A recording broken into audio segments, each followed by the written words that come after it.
Hello student, आपका फिर से नॉलेज बूस्टर के चैनल पे स्वागत है।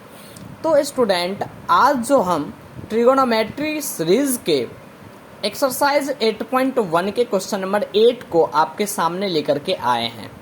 तो स्टूडेंट, इस क्वेश्चन में ये कह रहा है कि इफ़ 3 cot a = 4 तो चेक वेदर 1 - 10 स्क्वायर ए बाय में 1 + 10 स्क्वायर ए बराबर होंगे किसके?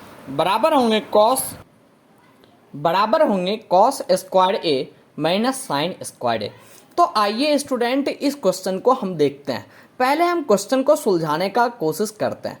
क्वेश्चन में क्या कह रहा है? क्वेश्चन में कह रहा है 3 cot a = 4। तो जब 3 cot a = 4 कह रहा है तो यहाँ से आपको पता है cot a बराबर में क्या हो जाएगा। तो ये 4 राइट साइड में है। जब ये 3 को हम राइट साइड में लेते आएंगे तो 3 इधर मल्टीप्लाई से किस में आ जाएगा? तो डिवाइड में आ जाएगा। यानी cot a = आपका क्या हो जाएगा? 4/3 हो जाएगा। अब आपको पता है जब ट्रिगोनोमेट्री के एक रेशियो दे रखे हों तो ट्रिगोनोमेट्री के सारे रेशियो हम क्या कर सकते हैं? फाइंड आउट कर सकते हैं। तो अब यहां से हमें देखना है हमें कौन कौन से लेने हैं। तो tan a फाइंड करना है, cos a फाइंड करना है और sin a फाइंड करना है। तो पहले हम यहां से सेम उसी तरीके से क्या करेंगे? तो एक हम राइट एंगल ट्रायंगल बनाएंगे। तो ये आपका एक राइट एंगल ट्रायंगल है। यहाँ पे हम नेम दे देते हैं ए, बी और सी। यहाँ आपके जब ए एंगल के रिस्पेक्टिव हम चलेंगे तो cot a किस साइड के रेशियो होते हैं? तो cot a आपके होते हैं बेस और परपेंडिकुलर के रेशियो होते हैं। क्योंकि ये जो होते हैं यह किसके? यह tan के रेसिप्रोकल होते हैं। tan का रेशियो क्या होता है? तो tan का रेशियो होता है परपेंडिकुलर बाय बेस। तो ये उसके क्या हो जाएंगे? रेसिप्रोकल हो जाएंगे। तो ये हो जाएंगे बेस बाय परपेंडिकुलर। तो यहां से आपका क्या कह रहा है? जब हम cot a यानी a के रिस्पेक्टिव चलेंगे तो इसके सामने का जो साइड हो जाएगा वो आपका परपेंडिकुलर हो जाएगा। तो परपेंडिकुलर आपका यहाँ पे कितना? 3 कह रहा है। और बेस, तो a से लगा जो साइड है वो आपका क्या हो जाएगा? बेस हो जाएगा उस बड़े वाले साइड को छोड़ करके। तो बेस आपके यहाँ से क्या निकल गए? बेस आपके यहाँ से 4 निकल गए। तो अब हमें क्या मालूम करना है? अब हमें हाइपोटेनस मालूम करना है। आप पाइथागोरस थ्योरम से जानते हैं क्या?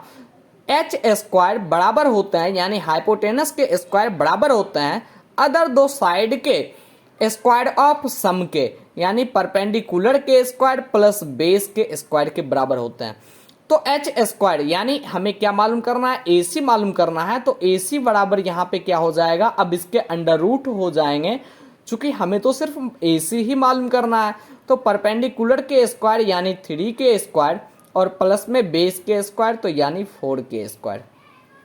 अब यहां से स्टूडेंट क्या आएगा? तो 3 का स्क्वायर आपका निकल जाएगा कितना? 9 और प्लस 4 का स्क्वायर आपका 60 निकल जाएगा। तो ये हो जाएगा √25, जहां से आपके निकल के क्या आ जाएंगे? 5। यानी AC आपके कितने निकल गए? तो AC आपके 5 निकल गए। अब यहां से स्टूडेंट हम चलेंगे, हमें किन किन के रेशियो मालूम करना है। तो हमें tan a के रेशियो मालूम करना है। तो tan a किस साइड के रेशियो हो जाएंगे? तो ये परपेंडिकुलर बाय बेस के रेशियो हो जाएंगे। आपके परपेंडिकुलर क्या है? तो 3 है और बेस क्या है? तो 4 है। और हमें किसके रेशियो चाहिए होंगे? तो हमें cos a के रेशियो चाहिए होंगे। तो cos a बराबर फिर से आपके क्या हो जाएंगे? तो बेस अपॉन हाइपोटेनस हो जाएंगे। अब यहां से बेस का बात करें तो बेस 4 हो गए और हाइपोटेनस का बात करें तो हाइपोटेनस 5 हो गए। और हमें किसके रेशियो चाहिए होंगे? तो साइन a के रेशियो चाहिए होंगे। तो साइन a क्या होते हैं? वो परपेंडिकुलर और हाइपोटेनस के रेशियो होते हैं। तो ये परपेंडिकुलर आपके कितने हैं? 3 हैं और हाइपोटेनस आपके कितने हैं? तो 5 है। अब यहां से हम स्टूडेंट चलेंगे क्वेश्चन में LHS को लेकर के चलेंगे। LHS इक्वल टू क्या दे रखा है? आपका दे रखा है 1 - 10 स्क्वायर a और बाय में दे रखा है आपको 1 + 10 स्क्वायर a।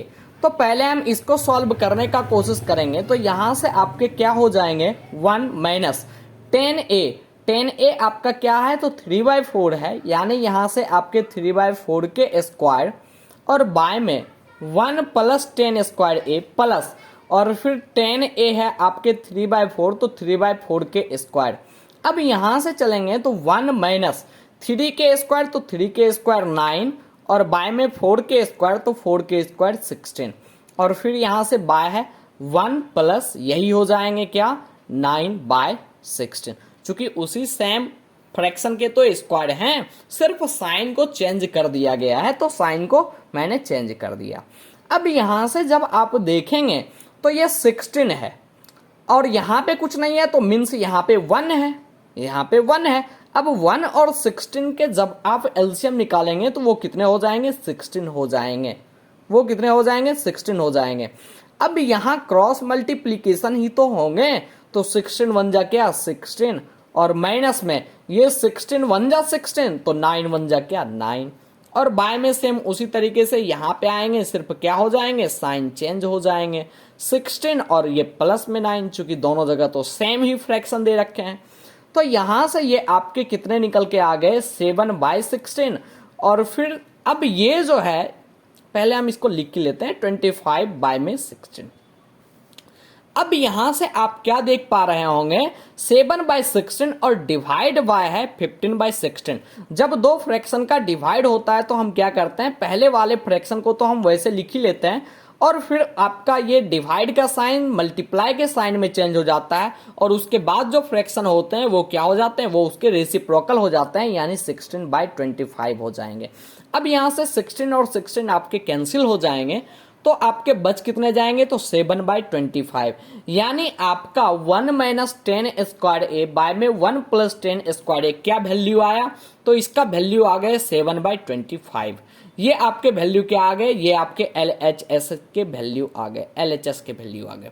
अब यहां से हम चलेंगे RHS को लेकर के, तो RHS बराबर में क्या हो जाएगा दे रखा है क्या RHS बराबर में कॉस स्क्वायर ए माइनस साइन स्क्वायर ए, तो यानी कॉस स्क्वायर ए माइनस साइन स्क्वायर ए को लेकर के चलेंगे तो कॉस ए आपके किस साइड के रेशियो हैं तो cos A base upon hypotenuse जो आपके कितने हैं 4/5, तो स्क्वायर कह रहा है तो इसलिए हम इसका भी क्या कर देंगे स्क्वायर कर देंगे, माइनस साइन स्क्वायर है तो साइन ए आपका 3/5 है तो ये हो जाएंगे 3/5 के स्क्वायर।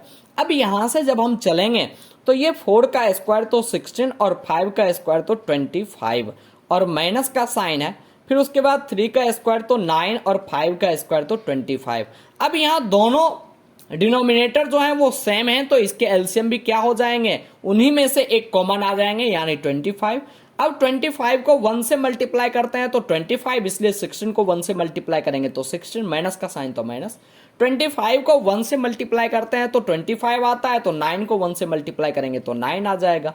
अब यहां से 16 माइनस 9 तो क्या आ जाएंगे 7/25, यानी ये आपके क्या निकल गए RHS निकल गए। RHS भी आपके क्या आ गए 7/25। यहां से आप क्या देख रहे हैं तो LHS भी आपके 7/25 और RHS भी आपके क्या 7/25, तो यहां से आपके आ गए क्या LHS बराबर है किसके तो RHS के, तो इसलिए ये जो हो गया एक्सप्रेशन वो दोनों क्या हैं दोनों एक दूसरे के इक्वल हैं, यही तो प्रूव्ड करने के लिए कह रहा था। तो स्टूडेंट आई होप कि आप ये सारी बातों को समझ गए होंगे। अब इसके बाद जो नेक्स्ट वीडियो में हम आपसे क्वेश्चन नंबर 9 के साथ मिलेंगे, तब तक के लिए आप मेरे साथ बने रहिएगा और फिर हम आपको क्वेश्चन नंबर 9 भी समझाने का अगले वीडियो में कोशिश करेंगे। तो स्टूडेंट आज के लिए इतना ही, बाय बाय, थैंक यू।